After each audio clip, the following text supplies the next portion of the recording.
topic. Obviously, Mike, Son, Sammy made important, kind of on-the-court contributions in your time here. But can you talk a little bit about those guys kind of being holdovers from a previous coaching staff, them kind of the importance of them kind of buying into what you're selling at this point, and kind of bridging the gap between where they were and where they are now? I mentioned in the teleconference that I just did, the first when a new coach comes in, it's always a time when the players who are in the program aren't sure what's going to happen. But you just come in and you don't, you just see what's going to happen. You don't judge them. You don't know a whole lot about their game. It's kind of a clean slate. And I think, for me to have the opportunity to work with Sammy and Hassan and Mike for 3 years, and see them improve in their game, see them mature off the court, has really been a pleasure. And I appreciate so much what Coach Lado bringing those guys in. I mean, he's the guy that recruited them, and I've had the good fortune for the majority of their career to be with them. But those are guys that have gone through tough seasons, but they've kept plugging, and that means a lot to a coach, especially when you come in and you're trying to establish. And they didn't sign with me; they signed with someone else, but they've stuck with it. They've seen little improvements along the way, and this year that's been a bigger improvement. So to see how they've embraced and stuck with us trying to just make this program good is been rewarding, or an enjoyable thing for me. I said it before, and I remember it was my father who said it when he took the job at Washington State. He made a comment that when you're trying to build a program up, you have to recruit guys that you can lose with first before you win. And we've done our share of losing together, those guys, but when they stay together, when they don't just jump ship, or when adversity strikes, they'll just keep working and showing up and having the right kind of attitude. That makes all the difference in the world, and that's what those 3 guys have done specifically to help the program and to put it in a spot to continue to get better. And I know they really want to leave the program, their time here, and look back and say it's really improved. And they're on the way to doing that, and they have made strides. So again, that's what gives me great joy in seeing those guys as they play their last few games in a Cavalier uniform and playing in JPJ. It makes it worthwhile. So hopefully we can finish strong, and it'll be nice to see them walk across the court on senior night. Sorry for the long answer. It's okay. How much do you like those, so don't you? How much do you as a coach get caught up in the emotion of senior night type stuff? Yeah, I mean it's fine. I think you as a it just depends. I think you appreciate again what those guys have gone through, and just you see for them it's not the end of the book, but it's ending a chapter in a book for them in a career. And you see the families, you see them, and how emotional they get, and it's touching. It really is. But then okay, about 5 minutes from now you got to put that aside, and then you got to compete, and it can't carry over. But I think it's okay to enjoy it, and I'm always moved when I see that it moves them, and I usually take my read from them. And like I said, it means so much to the families, certainly to the players, and then as a coach, certainly to see what they've endured through, and the good things that have come and the hard things, and that's why it's like a special time. Mike Scott has obviously developed quite a following this season. Yeah. What do you think this place is going to be like on Thursday? Yeah, well, I'm sure we'll have a great turnout. I mean, it was great in here on Saturday. It was just a tremendous atmosphere, and that's what you work towards to get it to that.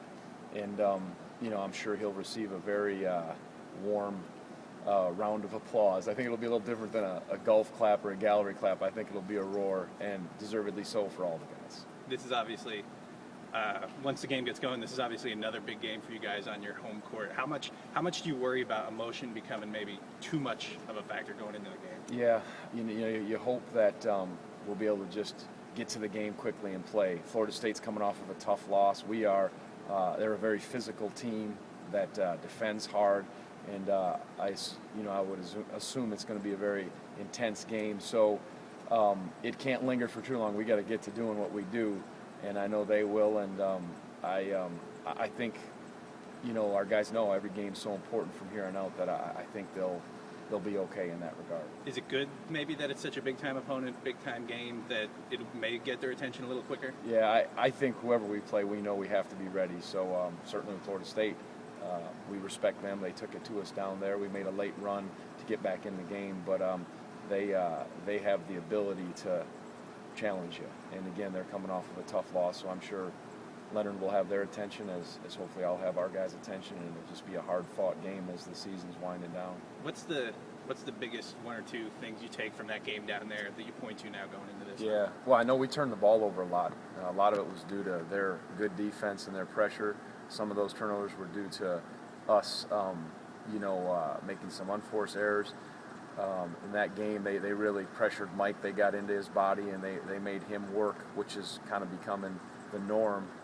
But you're going to have to take care of the ball. You're going to have to be physical. I saw a stat yesterday. I didn't realize it, but I think North Carolina is the tallest team in the country, and they're, I don't know if they're third or fourth, but one of the top 3 or 4 teams in the country height-wise. But it's not only height with them; they're strong. They have some mass to that. So you're going to have to be physical on the glass, very similar to Carolina. Again, knowing that it's going to be a war. How much of a concern is a hangover coming off a tough loss like Saturday? I know you have a couple of days to kind of get over it. Our guys desperately wanted to win, but I think that's the case every time you step on the floor, and that you learn from the things in the Carolina game that can help us against Florida State. And again, being senior night, you come out guns a-blazing, as we say, and playing with, as we say, the blinders are on. That was the term we used. You don't worry. You learn from the past. You don't worry about that last game, and you don't look too far ahead. You just take the game in front of you, and that's what will be required against Florida State. With Gibson and Snare, and with their height that you mentioned, and with where you're at right now with injuries, how do you think you match up with this team? Again, because they're physical, because they have size, it's going to be important for us to be really good in our position, our defensive position, and make it hard for them, and then limit them to one shots. And offensively, they make you work. You got to be good with the ball. You got to get some balance in your scoring. You got to be able to get to the lane off the dribble, off the pass, all the things you do against good teams. Man for man, is there a mismatch that we can exploit or they can exploit? They're pretty complete, and as I hope we are with our team defense and vice versa. So I just think it's going to be hard fought, and again, they'll come in ready, but we'll be ready too. I know you want to win every game, but at this point of the season, to get a win against a team ahead of you in the conference, they've been ranked, all year. They beat you this year. How important is that at this point of the year? That'd be a big win for us. Certainly would be. I think that again, they are a couple games ahead of us in the standings. You just never know how this thing's going to play out. So again, to play a team of that caliber who has quality wins, to be able to try and get one against them would be significant. You've kind of gone for most of the season without foul trouble being a huge issue. Now these last couple of games, It's kind of reared its ugly head, I guess. How do you talk to the team about that, or is it just something that you hope does not become an issue? Yeah, I thought when we did have foul trouble, I thought our young guys, and I thought we did a nice job handling that, especially in the first half. We made a run, and we've been in that spot now a few more times, so if it happens, at least it's not foreign to us, so you take that as a positive. Again, you can't always control calls that are made, other situations that happen. So you just the key is, we always say, is don't pick up an unnecessary one or a cheap one where you have a mental breakdown where you just decide, I think I can get that ball, I might go over his back, so I'll try anyways, or a silly reach-in foul. There's going to be some 50-50 calls that you won't agree with that just happen, but take out of the equation the brain farts, if you want to say it that way, or the ones that you just kind of really have a silly turnover. Coach, it seemed to me that Joe had his